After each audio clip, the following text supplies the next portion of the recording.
নমস্কার বন্ধুরা, daily everyday চ্যানেলে আপনাদের সবাইকে স্বাগত। আজকে আমি আপনাদের জন্য নিয়ে এসেছি চাল কুমড়ো দিয়ে একটি রেসিপি।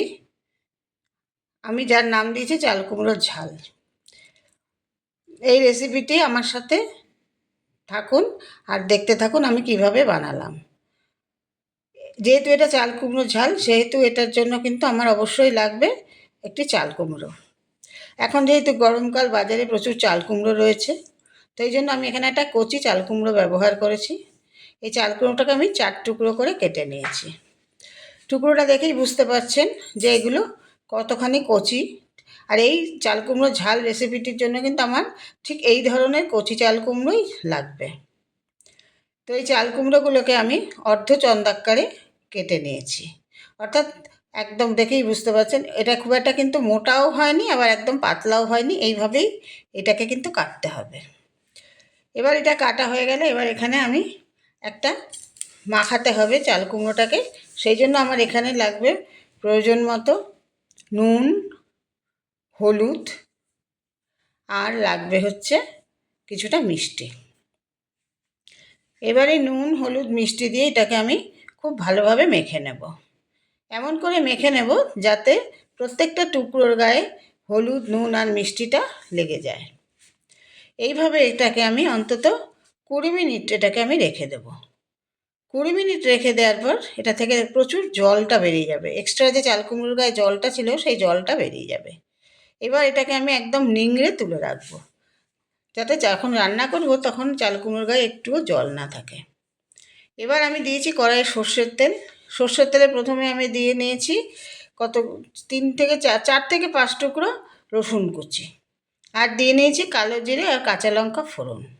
এই ফোড়নগুলো একদম ভাজা হয়ে গেলে এবার এই চাল কুমড়োর টুকরোগুলো আমি এর মধ্যে দিয়ে দেব। দেখতেই পেলেন এক ফোঁটাও জল নেই। এবার এটাকে কিন্তু আমার হাই ফ্লেমে ভাজা করতে হবে।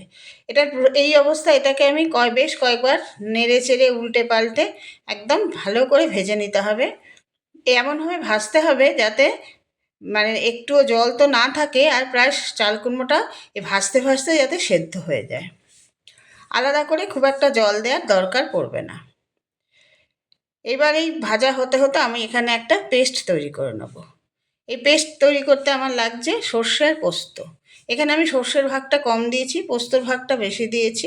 আপনারা চাইলে পোস্ত আর সর্ষে সমান সমানও করে নিতে পারেন। প্রথমে আমি এটাকে শুকনো ঘুরিয়ে নিয়েছি, তারপরে সামান্য একটু হলুদ দিয়ে একটু জল দিয়ে ভিজিয়ে রেখে এই পেস্টটাকে রেডি করেছি। এবারে ভাজা চাল কুমড়োর মধ্যে পেস্টটা দিয়ে দিলাম। দেওয়ার পরে এবার একটু নাড়াচাড়া করে নিতে হবে। পোস্ত আর সর্ষে তো খুব বেশি ভাজার দরকার পড়ে না।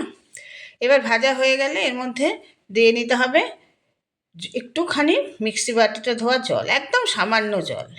আর দিয়ে নিয়েছি 2 কাঁচা লঙ্কা ঝালের জন্য, আর সামান্য একটু নুন। ওই মাখানোর সময় তো নুন ব্যবহার করা হয়েছিল, সেই জন্য নুনটা কিন্তু খুব বুঝে দিতে হবে। এবার একটু নাড়াচাড়া হয়ে গেলে এরপরে নামানোর আগে দিয়ে দিতে হবে কিছুটা মিষ্টি। মিষ্টিটা দিয়েও আর একবার নাড়াচাড়া হয়ে গেলে এবার ঠিক প্রায় রেডি হয়ে গেছে। এই অবস্থায় নামানোর একদম আগে দিয়ে নিতে হবে কিছুটা সর্ষের তেল।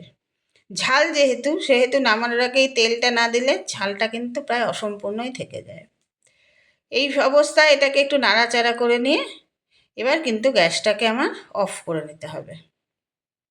গ্যাসটাকে অফ করে কিছুক্ষণ এটাকে স্ট্যান্ডিং টাইমে রেখে দিলেই আমাদের চাল কুমড়ো ঝাল কিন্তু রেডি হয়ে গেল। এই চাল কুমড়ো ঝালটা একদম গরম গরম ভাতে দুপুরবেলায় জমে যাবে।